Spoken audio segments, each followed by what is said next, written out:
Hello and welcome. I'm your host, Adam Hawkins. In each episode, I present a small batch of the theory and practices behind building a high-velocity software organization. Topics include DevOps, Lean, software architecture, continuous delivery, and conversations with industry leaders. Now, let's begin today's episode.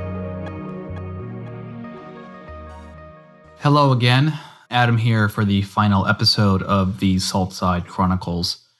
This episode is a retrospective on the rewrite and all the events leading up to it. I won't retell the story in this episode, so don't listen to this one until you've heard the whole story in the previous episodes. This was the most difficult episode to write because I thought I had more to say about Saltside. I initially planned to probe different areas of the organizational processes and engineering department. But that felt like waffling on, so I went back to the drawing board. You're now listening to the 5th iteration of this script. It was frustrating to write the drafts, cut them up, and continually remix them. But more iterations made it clear that wandering through that analysis just diluted the key takeaway. The key takeaway is that the rewrite was avoidable and I never, ever, under any circumstances want to go through anything like it again. It took an incredible human toll on all those involved and put the business on pause until it was completed.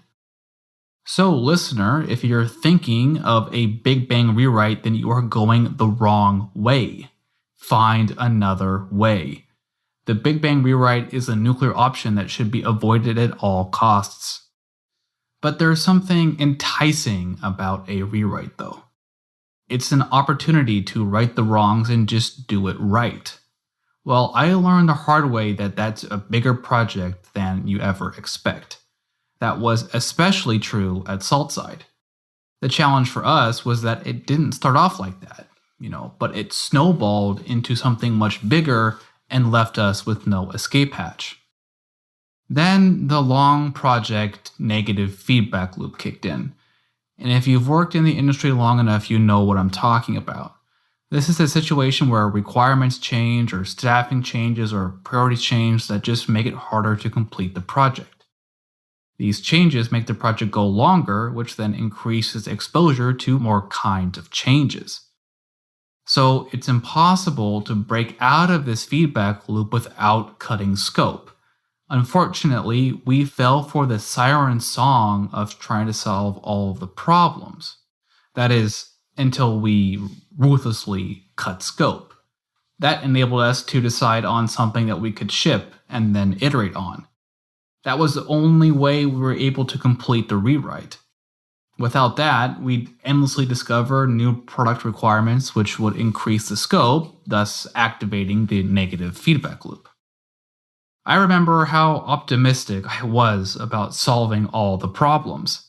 That optimism eventually faded as the grind set in. Days turned to weeks and then months and then eventually heavy overtime. It was amazingly stressful and exhausting. I cannot overstate that or exclude that aspect of the story. The initial joy of untangling the technical knot was replaced with the solace of simply not working on it. Everyone felt immense relief when we launched the first market on the new product, the web app, the mobile app, the iOS app, the Android app, the admin app, and of course all the backend APIs to power it all. But more importantly, finally, there was just some space for something else in the day. After all this time, I think that Saltside story is unfortunately a common one. It may play out differently each time, but the setup is the same.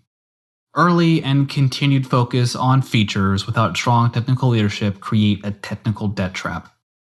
The absence of strong technical leadership allows the tech debt to fly under the radar until it's too late. Teams may not have enough experienced engineers, which exacerbates the problem. If the company survives long enough, then they will fall into the trap. And Saltside fell face first into this trap. Early decisions did not help either.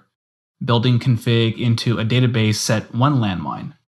Relying on an untenable multi-tenant infrastructure set another landmine. The cardinal sin of coupling services to the database said even more. Continued use of half measures never addressed the underlying technical architecture problems. Engineers could not identify these failure signals or communicate them to management. Management could not identify why delivery slowed and defects increased. And the house of cards just collapsed by introducing a single new requirement that challenged all the assumptions baked into the system. Let me turn to the flow framework, the 4 types of work, and the flow distribution metric. Recall the 4 types of work: features, defects, risks, and debts. They are mutually exclusive and exhaustive, so any work done by an organization fits into exactly one of these categories. The flow distribution metric represents the amount of each type of work in flight at a given time. Organizations need to modulate this metric according to the situation at hand. I recently had a conversation with Carmen Diardo from TaskTop. He explained the 4 types of work like this. Features and defects are, quote, revenue generation. Risks and debts are, quote, revenue protection. An organization can't forego one or the other without negative consequences. Now consider the early stage startup flush with seed money. The prime directive is to just ship. Here, flow distribution is almost entirely on features and defects. Risks and debts are just not relevant at this point in time. This is appropriate because the risks and debts only matter if the company survives long enough to have to deal with them. Now, project farther into the future. Eventually, the risks and debts must be dealt with. Mick Kirsten explains these 2 items in Project to Product as work that protects the value stream's ability to continually deliver with fast flow. Carmen Diardo called them revenue protection. Saltside never dealt with the debts and risks that prevented them from developing the product in the long term, nor protecting the revenue they were able to generate before the mobile app. That caused an existential crisis when the time came. The business was on the line because management knew they could not compete without a mobile app. And instead of slowly and consistently working on paying back debts and dealing with risk, the company completely stopped working on features and dialed flow distribution the other way completely. Imagine your company putting a stop work order on new features for 9 months. Could that even happen? What would it even take to get that to happen? Well, that's what happened at Saltside. Compound interest on debts and risks cashed in by an existential crisis. Systemic issues created this scenario. A root cause analysis is moot in this case. There are too many interwoven issues to point to one exactly. Instead, I'll leave you with some practices that would have mitigated the various contributing factors. First, measure and track your flow distribution. This metric helps all participants in the value stream assess how resources are used and really just be cognizant of how it relates to the current business strategy. Second, prefer delivery and iteration over completing a 100% perfect project in one go. This was a big problem for Saltside. Culture emphasized shipping the best product to users, and who could disagree with that? Well, the problem was that Saltside shipped features as Big Bang releases. There were no feature flags or A/B tests, so 100% of product requirements must be met when a developer deployed that code to production. This created the negative feedback loop, where shipping something incremental was seen as incomplete and thus not worth doing. As a result, projects took longer and became harder to complete, kickstarting the long project negative feedback loop. Frankly, it's just better to do the opposite, or really just follow agile principles. Focus on delivering something to production as priority 1. Control access to it with feature flags or really any other mechanism. Then measure it against whatever your success criteria is. Continue to iterate on this until you find something that may be released to the general public or learn that your idea doesn't work and try something else. This is also known as hypothesis-driven development. Third, ensure technical leadership maintains architecture and engineering quality standards. There is an inflection point where a single developer or even a single team cannot properly manage a shared codebase. This is especially key in an early stage startup because the architecture is likely monolithic, and for good reason. One person at a minimum must be reviewing code, pairing, planning, and enforcing boundaries throughout the system. This person could be anything from a lead developer to a principal engineer. My point is that early investment in this capacity will pay dividends. Give these tasks to your most experienced engineer. I think this would have helped Saltside avoid the architecture decisions that ultimately trap them.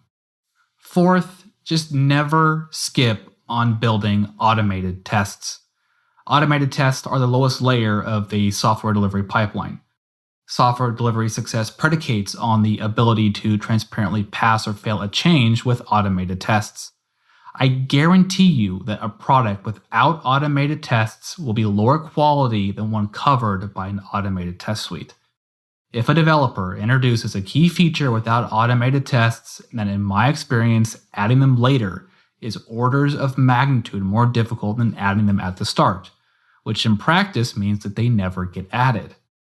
This is because the code will change or the priorities will change, and this can bootstrap the broken window model where subsequent changes will also ignore tests. This virus can spread to the wider system if unchecked. And this connects back to the previous point about technical leadership. This person must be reviewing PRs such that they were properly written and tested. If someone in the team does not know how to do that, then they can teach them how to do that. Fifth, and perhaps most important in my opinion, was learning that technology is not the problem. I was naive when I joined Saltside. I sincerely thought that if we were just better programmers, then that would solve our problems. Oh, I would say we really need to do Rails like this, or we need to do Ruby like this, and forget JavaScript, that's just going to be a pain for us. Well, boy, was I wrong. Now I think that technology is not the hard problem. People and processes are the hard problem because people are the ones using the technology. Technology can't prevent technical debt from accumulating. That's people choosing to work around it or indefinitely punting on it. Technology can't prevent developers from coupling applications at the database. That's people choosing to work at a low quality level. Technology can't ensure sound architecture decisions. It's the people and processes that apply the technology, so look there before trying a technical solution. Now to shift gears a bit. I produced the Saltside Chronicles to share my experience and knowledge with you. I also produce these episodes to give everyone who participated in the rewrite something out there in the world that they could point to say, I was a part of this. All the engineers who participated in the rewrite deserve credit and certainly a call out on their resumes. So here's a shout out to all of you, and I know that some of you do listen to this podcast. To all of you, I wish we could work together again, just never under the same circumstances. I'm immensely proud of our technical achievements and what that meant for the business. I'm grateful to have been a part of the team. Now I want to spotlight some key people from my perspective. Terje Larsen, Johannes Martinsson, Anton Lindstrom, Valentina Gacci, Daniel Oscarson, and Peter Aselius. Terje was my right-hand man in building the core service and many of the supporting services. Pairing with Terje was the most productive programming I've ever done. Today, I jokingly refer to Terje as my linter. He kept code consistent and honest. He had a knack for keeping the entire code base in his head. So when the code changed in one area, he knew how to sync it with all the other areas. That ability made him a fantastic pair and amazing code reviewer. On another note, I think that Terje is the god of dot files and shell configuration. Terje helped me see how I can improve the quality of my work by improving my workflow and sharpening my tools. So thank you so much for everything, Terje. Maybe one day we can write some fish and Ruby programs again together. Johannes was an amazingly productive engineer. He could take on a vague blob of requirements and turn it into working software. He took on the entire admin loop and just And I mean just sorted it all out. He's a true 10x engineer. Plus, he wrote amazingly useful shell utilities for the platform team. He wrote a utility to find the IPs of all the EC2 instances in a given market environment or service, open up an SSH connection in a TMUX pane for each instance. Combine that with the synchronized panes feature in TMUX, and we had a way to complete all kinds of maintenance work.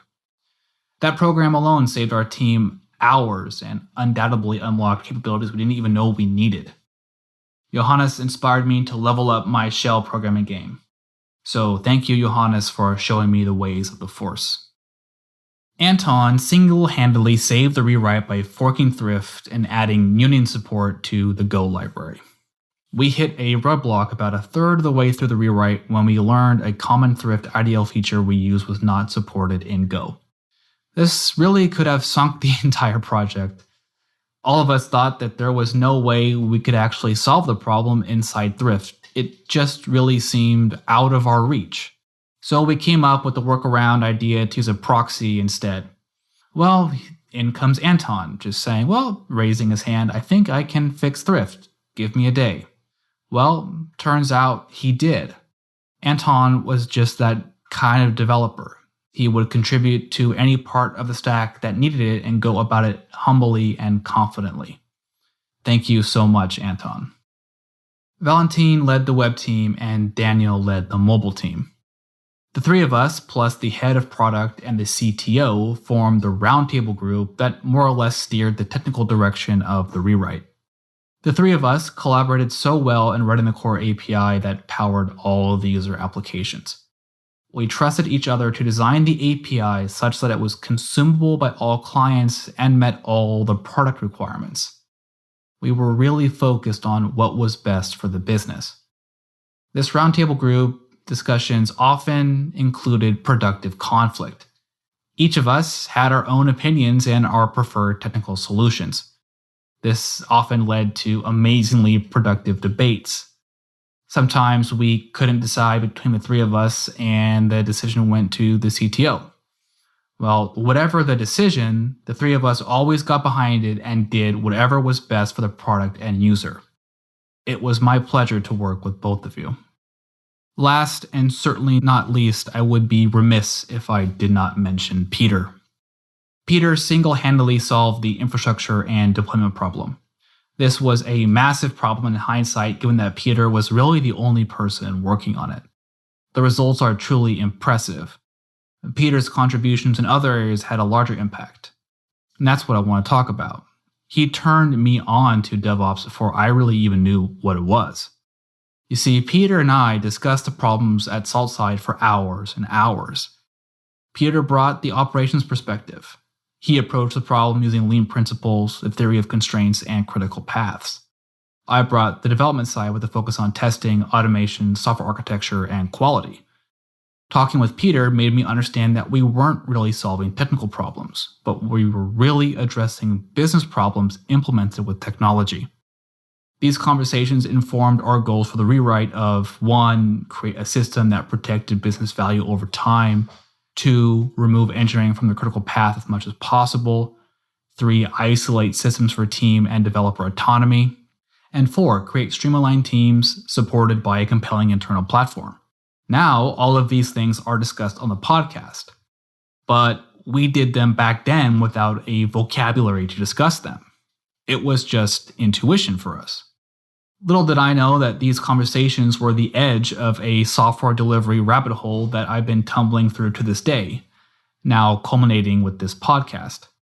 Unfortunately, I have not been able to work with Peter in the same capacity since the rewrite.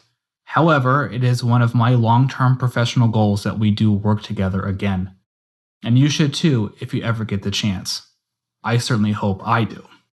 So Peter, if you're listening, great work and thank you for everything. I know I could not have done it without you. Now it's time to put a pin in this story.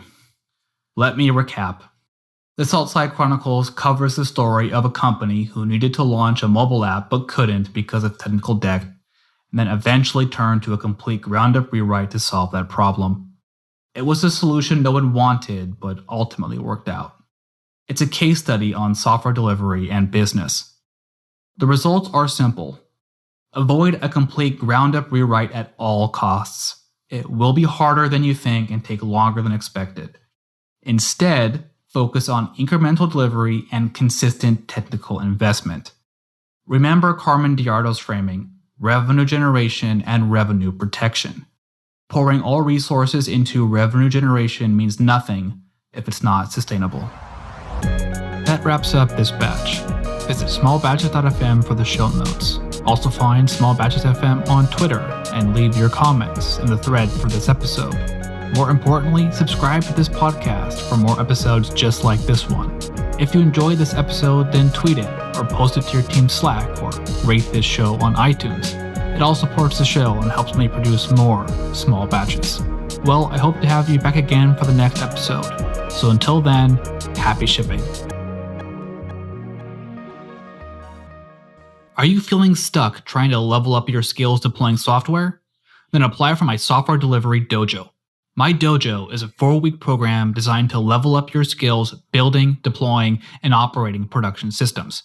Each week, participants will go through theoretical and practical exercises led by me designed to hone the skills needed for continuous delivery.